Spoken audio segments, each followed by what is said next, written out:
Hi and welcome to Hedger Pro. In today's video, I'll walk you through creating a betting strategy using the research tool. Whether you're new to Hedger Pro or looking to refine your approach, this step-by-step guide will help you make the most of the powerful features within it. So, without further delay, let's dive in. When you log into Hedger Pro, you'll see four main tabs at the top of the dashboard: Cards, Research, Portfolio, and Bets. Now, each serves a specific purpose, but today we're focusing on the Research tab where all the betting strategies are created. I've received feedback asking for a back to basics video on the Research tool, so that's exactly what we're doing today. As you can see, I've selected the Research tab now. It's highlighted in blue and the screen is currently blank because I haven't had any filters yet. So this is where your strategy creation begins. The first step in creating a system is to name it. So click New, enter a name for your system, and then hit Add. I've already created a placeholder system called Blank, so I'll use this for the demonstration. Now, once you've named your system, it's a good idea to add notes. This is where you can describe the system's purpose. For example, I've noted that this is a backing system focused on the top end of the market, excluding longer shots, and using fixed liability staking. So add notes that help you stay organized and keep your goals clear as you build and refine your strategies. I'm just going to briefly talk about staking options. This is a crucial part of creating any betting system. Now, with the research tool, you have two main choices for both back and lay bets: fixed liability and fixed profit. Fixed liability for back-in, this means your stake is consistent for each bet, providing predictability and control over your exposure, whereas fixed profit for back-in, here your stake adjusts based on the odds to achieve a target profit. For lay-in, fixed liability, the odds determine how much you stand to gain, while your liability bet remains fixed. And fixed profit for lay-in, this targets a consistent profit amount, but the higher odds increases your exposure. So choosing the right option here depends on your goals and your risk tolerance, but for today's strategy, I'll be using fixed liability with a straightforward approach. Now, another essential feature of the research tool is the anti-backfitting, and I've set it for 12 months here, which creates a column later on when we research, showing the system's performance over the past year. Now, this helps to ensure your system remains relevant and avoids over-optimization based on outdated data. For example, you don't want a system that's performed exceptionally well years ago but has flatlined recently. So the anti-backfit helps identify systems and deliver results across different timeframes. So here I am clicking on the notepad. So now we've clicked the notepad, you see the option to scroll down and view the filters, add or remove, and make any changes. Now the first filter I want to look at is including odds. Now you should notice this is a prompt to read the manual with this one, as it's not the odds setting you think it is.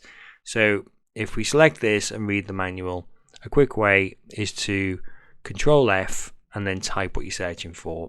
And in this case, we're searching for odds filter. So in a nutshell, this explains the filter that can exclude horses out of the odds range we set when we're viewing our shortlist from the race cards, which I will get to in another video. But this actually makes things much simpler when we're going through our daily systems before placing bets, as we don't have to trawl through horses that have no chance of being included, as they would be wildly out of our odds range. Very useful. So you can set it as broad or narrow as you want, but bear in mind that if you set it too narrow, you may miss a market move that occurs after you've scheduled your bet. In this example, I'm setting it to a max of 10 decimal. So I'm covering everything I need with that odds range. By grabbing the scroll bar to the right, we can move down the available filter options until we find either something that sparks our interest to include in the research or something already have in mind to add to the filters. Now I have a clear idea about what I want to add. As you know, I'm looking at backing horses that are at the top end of the market using a fixed liability, and I want to include the classifications filter. So I select it, moving the mouse over it, clicking it, and you see it's highlighted in green, so that shows it's activated. Now I'd like to exclude maidens, as they are, in my opinion, fiercely competitive given none of the horses haven't won yet, and used to contain a tight group that has shown some signs of coming close. So I tick maidens and I move down to field. We can see there I'm adding in the field numbers. Now a point to note here is that when you actually add in the numbers from the list, you add in the number on the right first. It's the way the system calculates it and it saves resources. So if I add in 14 there, I can add in 5. So that's absolutely no problem at all. Just a handy hint there. So when you are doing it in the list, because you can do it on the filter side on the right further on, just add it on the right hand side first, then move to the left. Now moving further down the list, I include class, and no, class 4 and 5 are the most popular overall, highest percentage share of betting, so select them. But I also notice above that I've added maiden but left the drop down as include instead of exclude. So that would mean the research would have excluded everything else and only focused on including maiden, but not what I want, of course. Right, select exclude from the drop down list. And here we are on the day of the week, and today I just want to work on Monday's betting. So I select Monday, and as you can see, that is an include. Now, the next filter I want to add is QPR, which you can of course find in the manual I shown earlier how to navigate through that. But this is basically a quality performance rating. It's an AI generated rating that combines stats known to have a good effect on the in-running performance. So in this case, we're looking at jockeys, as you can see, and I want them to have a decent in-running performance for my system. So I select QPR to add to the filters, and I will put in a starting range between 40 to 100. 100 being the maximum performance, and 40 being, around about the mid-range performance for the jockeys. So if you start at 0, it goes to 100. So we're going to go 40 to 100 on that one. I also select MTP and put that to 1 minute to post. So the system will look at 1 minute to post to select any qualifying horses. And that's exactly where I want it, at that sort of range in the market. I want to be looking as close to post time as possible. And then also put some odds in. So the range I'm looking to work in is odds of 2 to 4. So a 1 minute to post, anything that qualifies odds of 2 to 4, that's what we're looking at. So with our filters in place, it's time to click research, and I do that. So this generates a performance graph and detailed stats, including profit, drawdown, and bet volume. For this strategy, we're looking at 18 bets per Monday on average, with over 300 points profit across 46 months. So the drawdown is actually manageable at 32 points, which aligns with my goal of creating a low risk system. So that's 32 points over the past year, but overall since February 21 to November 24, it's a 76 point drawdown, which is quite a lot, I think. So we can do a lot better than that. So you may have also noticed the anti-backfit column showing results for the past 12 months on the top right there, where you can see the 12 months of 62 points and drawdown at 36. Now this is invaluable, ensuring the system remains effective in the current market. I use this with every strategy creation to make sure that the line is the most recent bets are as relevant as the historical bets, and it's a steady line of growth. So this is just raw data that's pumped into it at the moment. We haven't done any refinement. We just put the filters in place, and I'm going to show you now how you can then work with the initial concept that you've had, as I've done here. I've gone through and thought, yeah, these filters are what I'm looking for, and then you can make any adjustments from the information that you presented with and use that. So as I go over this now, you can see that I'm looking across at the filter boxes, and you're getting a lot of information on pie graphs and line graphs. And you look there, the hurdle racing, which is about 24% of the actual bets that have been placed there, that's showing a loss, as well as the maiden. So I could exclude that if I wanted to and run a research, see if that's actually effective, see if it's something profitable. When you do that, it affects everything else. So don't overdo it. Don't just run a load of searches at once. Do them individually, one at a time, assess what you've done, and then you do have the option to go back and forth. So if I make a change here by dragging the highlighted area, click research to the jockey stats, you can see straight away it's brought the drawdown for the past 12 months down, and overall it's affected the points balance. But I can just click the hands left and right, go back and forth, and you can see that I can view them side by side and do a comparison. So that is really useful, an effective way of using the research tool. It just makes everything so much easier, and you're not going to lose anything that you've done previously. You can just go back to it by clicking back until you get to the search that you want. Now, point to note, when you've actually saved it and you've landed on something that you want to keep, you can't go back any further than that. That's it. So you're putting your marker down and saying this is where I want to stop, and then build from this point forward. So this is why I'm saying just take your time and go through. So if I just click on this, as you can see, you can do that from the actual list or the graph on the side. If I include hurdle to exclude, you'll see there again it's changed it, and it's changed the overall outcome. The drawdown again has dropped down. Points not quite as impressive, not really what I'm looking for. And you can also notice possibly that's affected everything else in the graphs there. So the jockey stats are different. Something else I can notice above there as well is the class of the race. It's brought class 3 into it. But hopefully, just me sitting here talking over the top of what I'm doing, just researching, adjusting filters, reacting to the data, seeing how things may affect the overall outcome positively or negatively.